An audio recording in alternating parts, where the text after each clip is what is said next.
Hello everyone, I'm going to show you how to fix sorry there was a problem with your request on Instagram when you're trying to log into your Instagram app.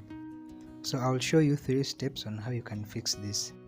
So in step number 1, you're going to open your phone settings. So you open phone settings, then you select apps and notifications, and then you select Instagram. Then under storage, you clear cache and you also clear storage. So after doing that, the second step is for you to open your Play Store app and then you search for Instagram. So you make sure that it's updated.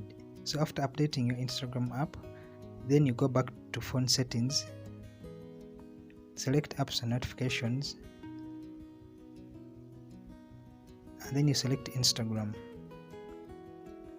Then under permissions, you enable all the permissions on the Instagram app: camera, contacts, microphone, phone, and storage.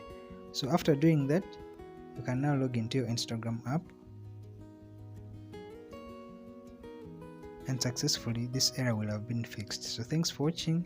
Don't forget to share, comment, and also subscribe and turn on the notification bell for more videos.